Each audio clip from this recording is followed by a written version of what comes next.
Et un bonjour à tous et à toutes. Genèse 18, verset 13. L'Éternel dit à Abraham, « Pourquoi donc Sarah a-t-elle ri ?» Amen. On avait vu Abraham la première fois qui avait ri, mais ce n'était pas le même genre de rire, comme j'avais expliqué la première fois. Quand il a ri, c'était un rire d'émerveillement et de dire « Mais c'est étonnant de voir comment Dieu veut faire des choses extraordinaires à travers la vie d'un pauvre homme comme moi. » Et c'était un rire plutôt de reconnaissance et d'adoration. Alors que le rire de Sarah, c'est un rire de doute. Pourquoi ? Parce qu'elle a entendu, elle est cachée dans la tente des Écritures, et elle entend la conversation entre Abraham et Dieu. Et l'Éternel lui dit, tu vas avoir un enfant. Et Sarah, quand elle entend ça, elle rigole. Et pourtant, personne ne peut l'entendre. Mais elle rit dans sa tente. Mais Dieu entend et il connaît les cœurs. Et quand Dieu l'interpelle, c'est pas un jugement qu'il est en train de faire tomber sur Sarah en disant elle est mauvaise, mais en train de dire pourquoi elle rit ? Parce que ce que j'ai dit va se faire. Et Sarah, en fait, est remplie de doute à ce moment-là, d'incrédulité face à une déclaration de Dieu. Et ça peut t'arriver. Quand Dieu déclare quelque chose sur ta vie, ou déclare quelque chose qu'il va faire, et tu peux ne pas y croire. Ça peut arriver malheureusement. Et ça s'appelle l'incrédulité. On a cet exemple dans la parole de Dieu avec Jésus et ses propres disciples.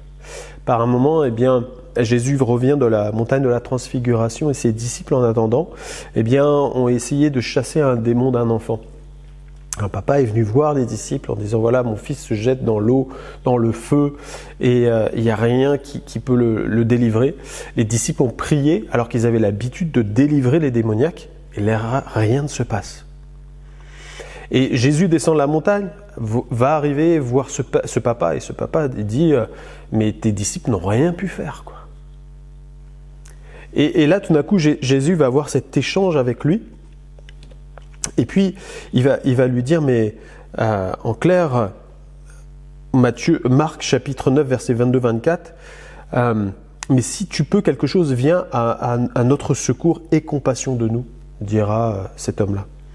Et Jésus va lui dire, si tu peux, mais tout est possible à celui qui croit. Aussitôt, le père de l'enfant s'écria, je crois, viens au secours, pas de l'enfant, mais de mon incrédulité.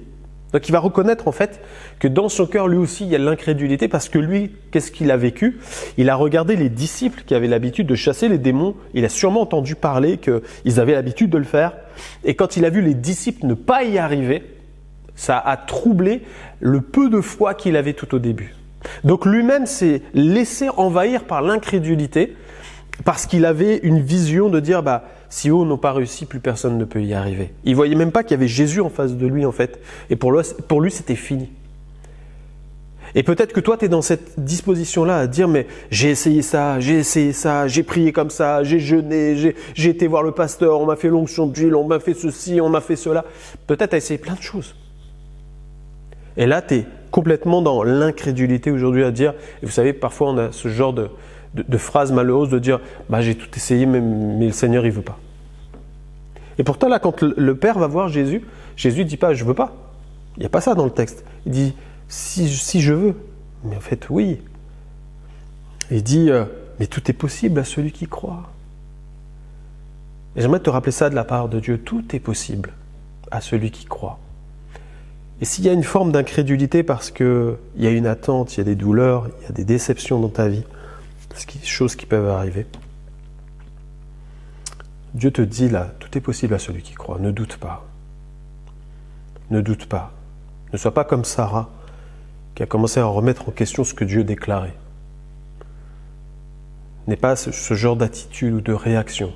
Et si ça t'est arrivé, demande simplement pardon au Seigneur. Dis-lui pardon pour mon incrédulité, Seigneur. Seigneur, je crois que tu es celui qui vient, qui intervient et qui délivre encore aujourd'hui. Alors j'aimerais vraiment t'encourager dans ce sens-là. Une prière pour aujourd'hui. Père, pardonne mon incrédulité qui fait obstacle à mes prières. Seigneur, comme ce Père, je veux croire en toi et je veux que l'incrédulité de mon cœur soit chassée aujourd'hui. Seigneur, je renouvelle ma foi en toi, dans ta parole. Seigneur, tu ne changes pas. Je crois que tu viens à mon secours. Je crois que tu interviens, Seigneur. Et que ce que tu as dit, Seigneur, ta main va l'accomplir. Je ne veux pas être comme Sarah qui a douté, Seigneur. Mais je veux me ressaisir et vivre tes promesses. Merci, Seigneur. Amen. Que Dieu vous bénisse. On se retrouve demain.